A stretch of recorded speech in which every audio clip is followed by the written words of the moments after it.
নিজের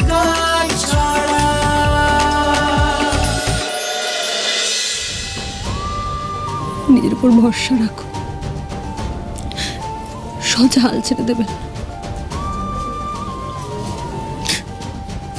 আমাদের সবার ভবিষ্যৎ নির্ভর করে আছে কিন্তু আপনার উপর।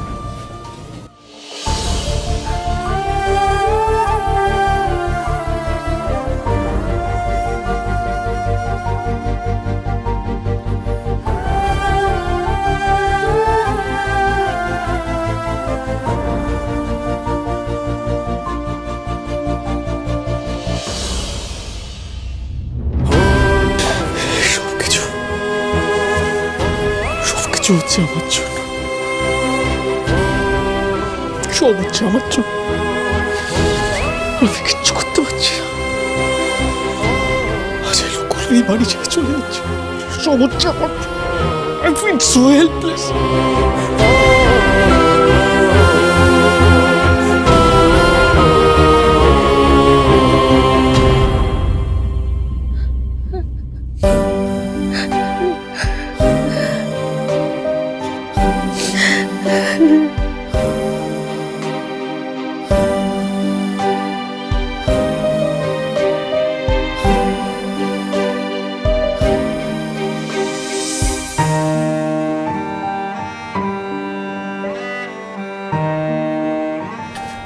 দেখি সরো সরো।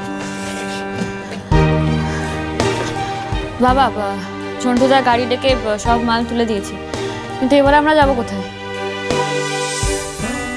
তোরা চিন্তা করিস না রে বনি, আমরা আছি রে। আমরা সবাই মিলে একটা না একটা ব্যবস্থা ঠিক তোদের করে দেবো। দেখ বনি, তোদের তিনজনকে তো একসাথে থাকতে দিতে পারবো না, কারণ আমাদের বাড়ি তো অত বড় নয়, তুই জানিস। থাকবি শুবি কোথায়? তবে হ্যাঁ, তুমি যদি একে একে সবাই মিলে একটু মানিয়ে থাকতে হয় ইন্দুদা। হ্যাঁ হ্যাঁ, আমারও একটা ঘর খালি আছে, ওখানেও কিছু জিনিস রাখতে পারবি। আর আমার ছাদটাও তো খালি পড়ে আছে, ওখানেও কিছু জিনিস রাখা যাবে। যে কদিন না ওই তোদের একটা ভাড়া বাড়ির ব্যবস্থা হচ্ছে, যদি একটুখানি এই ভাগাভাগি করে এখানে সেখানে থেকে যাস।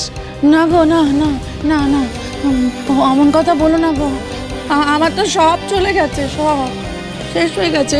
মানুষটাকে আর আলাদা করো না গো, তোমরা পারবে না, মানুষটা বাঁচবে না, অসুস্থ তো। আমি রেঁধে না দিলে মানুষটা কিচ্ছু মুখে দিতে পারে না।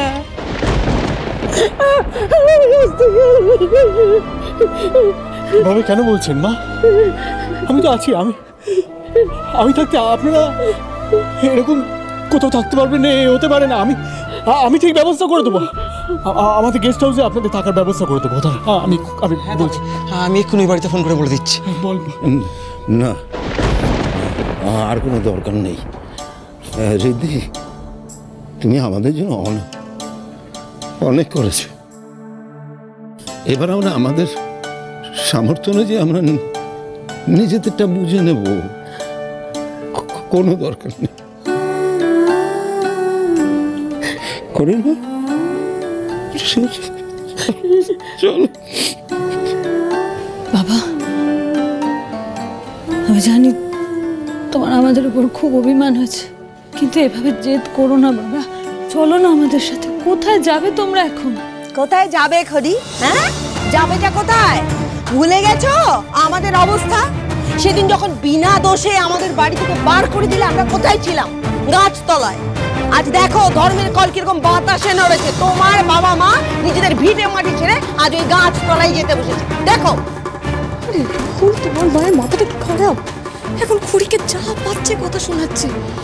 উনি এখন বাবা মা আর বোনকে সিংহরায় বাড়িতে নিয়ে গিয়ে তুলবে, না হলে অন্য কোথাও ব্যবস্থা করে দেবো। আমাদের কি হবে? যদি আমাদের উপর রেগে যায় ওরা, আমরা কোথায় গিয়ে থাকবো?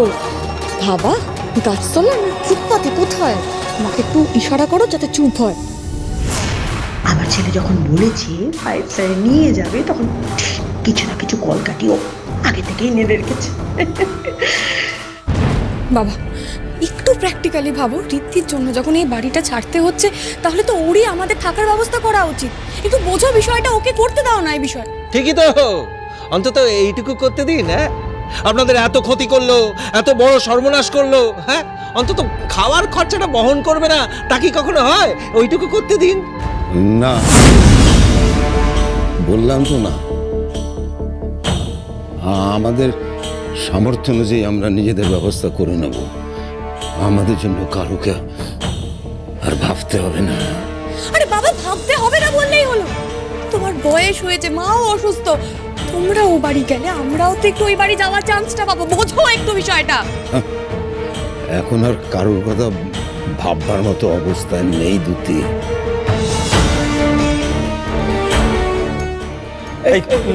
চলো চলো চলো, কোনো একটা ব্যবস্থা করি। হ্যাঁ চলো চলো, আমরা সবাই মিলে একটা ব্যবস্থা করে দেবো। চলো তো। নিজেদের যা ব্যবস্থা করতে হয়, ইচ্ছে হয়, সামর্থ্য হয়, তোরা করে নে। আমরা নিজেদের ব্যবস্থা নিজে করে নেব। আর জামাইয়ের কাছ থেকে হাত পেতে সাহায্য নেওয়ার মানসিকতা বা ইচ্ছে আমার নেই।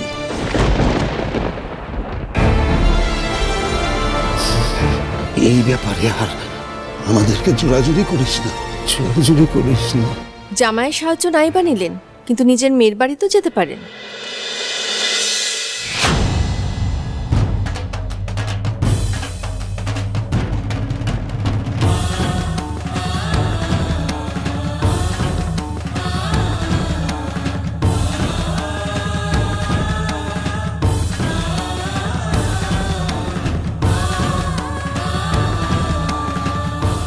আমরা আপনাদের নিয়ে যেতে এসেছি অহিন্দ্রবাবু,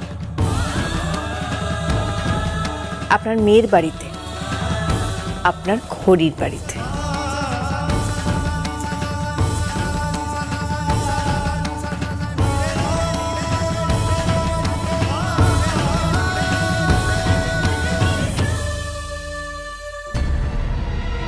ওরে বাবা, এই মঞ্জিরা দেবী আবার মঞ্জিরা বাজাতে বাজাতে চলে এলেন কেন?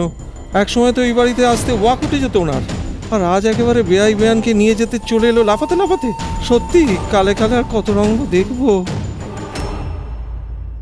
এখন তো আমরা একই পরিবারের লোক অহিন্দ্রবাবু। সুখে দুঃখে বিপদে আপদে যদি একে অপরের পাশে দাঁড়াতে না পারি তাহলে কি করে কি হবে বলুন তো? এটা তো কর্তব্য আমাদের। আপনারা তো বরাবর আপনাদের কর্তব্য পালন করে এসেছেন। এমনকি নিজেদের সাধ্যের বাইরে গিয়েও আপনারা, আপনাদের মেয়ে খড়ি আমাদের জন্য কত কি করেছে। আজ এমনকি এদেরও আপনারা আপনার বাড়িতে আশ্রয় দিয়েছেন, কত বড় মনের পরিচয় দিয়েছেন।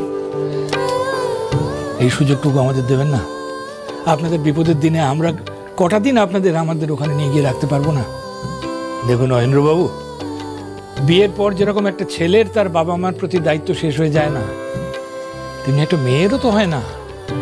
একটা মেয়ের বিয়ের পর তার বাবা মার উপর দায়িত্ব কর্তব্য তো থেকেই যায়, তাই না? আজকে খড়ি ওর দায়িত্ব পালন করবে আপনাদের প্রতি, ওর বাড়িতে আপনাদের নিয়ে গিয়ে তুলবে, আপনারা সেখানে থাকবেন। বাবা একদম ঠিক বলেছেন। আপনি কেন আপত্তি করছেন বলুন তো? আমরা কি একসাথে থাকতে পারি না? এটা পরিবারের মতো। তাছাড়া এতদিন ধরে আমি আপনাদের প্রতি অনেক অন্যায় করেছি, আপনাদেরকে অবহেলা করেছি, আর আমার জন্য আপনাদেরকে অনেক অপমানিত হতেও হয়েছে, অনেক বঞ্চনা লাঞ্ছনা সহ্য করতে হয়েছে শুধুমাত্র আমার জন্য অহিন্দ্রবাবু। তাই আমাকে একটা সুযোগ করে দিন প্লিজ।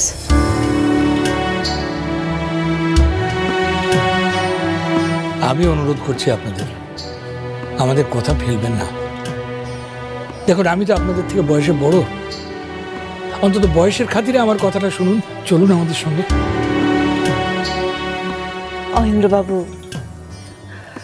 আমার ছেলে ঋদ্ধিমান ওর দায়িত্ব পালন করতে পারেনি, কিন্তু ও তো আপনারও ছেলের মতো। তাই আপনাকে অনুরোধ করছি, ঋদ্ধিমানকেও একটা সুযোগ দিন প্লিজ। ওর ভুলটা শুধরে নেবার সুযোগটাকে দিন।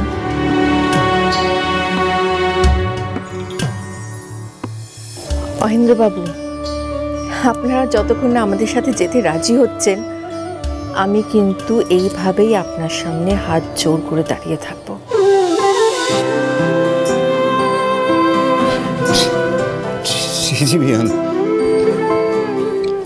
আপনি হাত জোর করবেন না আমাদের সামনে, তাও আমাদের মতো এরকম নগণ্য মানুষের সামনে। আপনাদের সঙ্গে আমাদের কোনো তুলনা হয় না, কারণ আমরা অতি সাধারণ। আর যদি ওখানে গিয়ে উঠিও বেয়ার, আপনাদের সঙ্গে তো আমরা মানিয়ে নিতে পারবো না, তখন তো লজ্জা আমাদের। আরে লজ্জা কিসের মহেন্দ্রবাবু? হ্যাঁ, আমি তো একটু আগেই বললাম ওটা তো আপনাদেরও বাড়ি। বললাম না একই সাথে থাকবো আমরা পরিবারের মতো। আর কথাই তো আছে, বলুন বাবা, যদি হই সুজন তেঁতুল পাতায় নজন। তাই লজ্জা করবেন না, চলুন তো আমাদের সাথে, চলুন। কুনাল, দাঁড়িয়ে আছো কেন? ওনাদেরকে গাড়িতে নিয়ে গিয়ে বসাও, যাও। না, আর কোনো কথা আমি শুনতে চাই না অইন্দ্রবাবু। যা কথা সব তো হয়ে গেল, এবার আপনাদের আমাদের সঙ্গে যেতেই হবে, কি বড় বৌমা? একদম। চলো নিয়ে এসো, আসো আসো।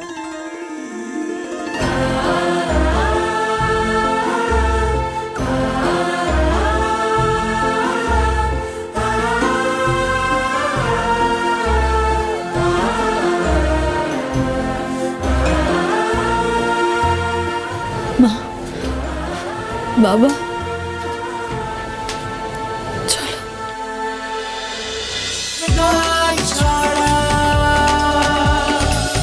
চলো চলো চলো চলো চলো পাল্টাই।